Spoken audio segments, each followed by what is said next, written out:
Today on the show, we're going to be talking about Titans Rebirth number 2.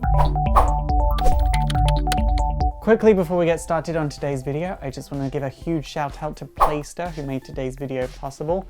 Playster is an online streaming platform where if you pay $9 a month, you can read unlimited comics from IDW, Dynamite, and like so many other publishers. It's great. I'm a huge fan of these programs because they're a great way for people that can't necessarily afford to be going out and buying loads and loads of comics every month to be able to read a lot for just a really low price. Like 3 or 4 comics could cost you $9. You've got access to thousands for $9.95 a month. It's great. If you're a fan of Transformers and you want to read some of the Transformers comics, there is everything that you need there and more. They have so many Transformers comics. I'm not a huge Transformer fan, I'm not gonna lie, but I know lots of people are and they might want to get into the comics, so please definitely check Playster out if you're a fan of Transformers. If you click the link down below, you can get a 30 days free trial just to make sure that you like the website before you start paying $10 a month. But honestly, if you like comics, you'll use this so much.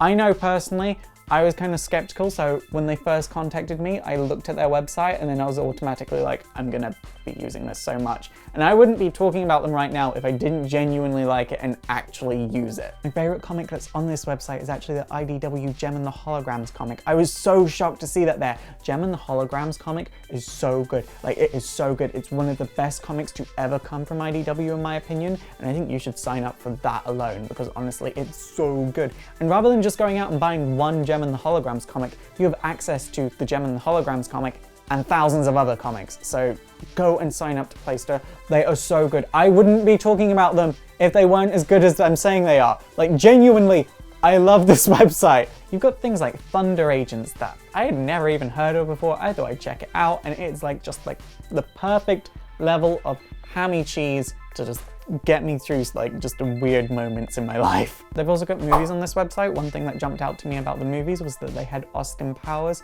They've also got music and audiobooks. I'm not a huge audiobook listener, but I am a huge music listener, so I will check out that as well, but mostly I just use their comics.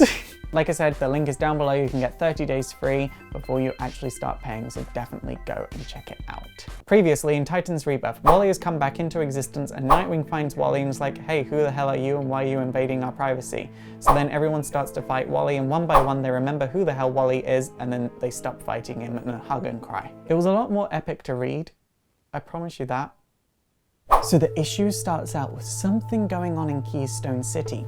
Turns out this group of teenagers, who are actually the past versions of the Titans, just appeared and now they're just kind of stood there. They're not doing everything and everyone's just kind of like, what the fuck is going on? Linda Park is there and she goes up to Wally and is like, hey look, the other day you appeared before me in a flash of light, which happened in DC Rebirth, and she's just kind of like, who are you? Why did you know who I am? And why did you appear in a flash of light? And this version of Wally's just kind of like, I have no idea what you're talking about. I've just been born. And then Robin turns around and is like, hey, they're coming, we need to go. So then they all speed off and we have a shot of Abracadabra. So for all of you that don't know, Abracadabra is an old school Titans villain. He's actually from the year 1985. I don't believe he appeared before Crisis on Infinite Earths. I think he was created around that time. Anyway, the actual Titans appear and they are there to save the day. You've got Robin fighting Robin. You've got Donna Troy fighting the young version of Aqualad, but finally the young Omen, being a young person, gives it away that Abracadabra is behind all of this,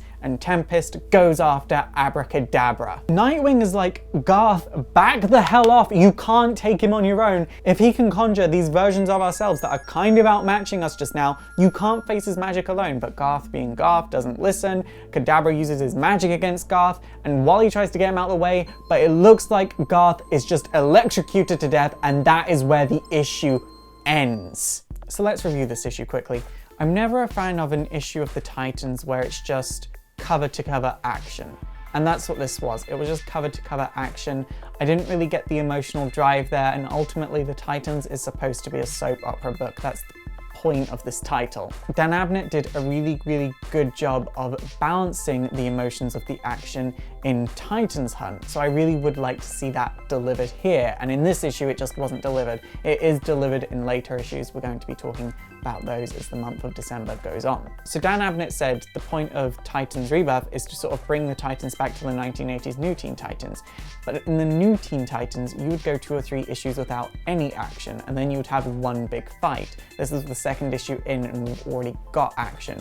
I remember in the second issue in the New Teen Titans, they had a pool party. I'm not saying I want this to be a panel by panel recreation of the New Teen Titans. I understand times have changed, the writing has changed, so for the most part you do need a little bit of action in every issue, but I feel like that could be translated into doing something new, be it an argument or be it sort of an infight in the group. It doesn't always have to be a big bad, but I understand with the Rebirth event going on, it does kind of have to happen to some degree. Issue number 2 of Titans Rebirth only gets like a 6 out of 10 for me. There was no emotional drive. It did feel like action for the sake of action, and honestly that fight you could have compressed down to about 4 or 5 pages. It didn't need to be the 24-page issue. It's super effective! Okay guys, that is it for today. So what did you think of Titans Rebirth? Please let me in the comments down below. Also, quick note before I go, YouTube has changed its algorithm again, so please click the little notification thing next to the subscribe button down below, because that will help me out a lot. You've probably heard all the other YouTubers talk about it. But for now, my name is Faust. This has been Exploring Comics, and it is super effective. Don't forget to thumbs up, subscribe, do all the social links in the description.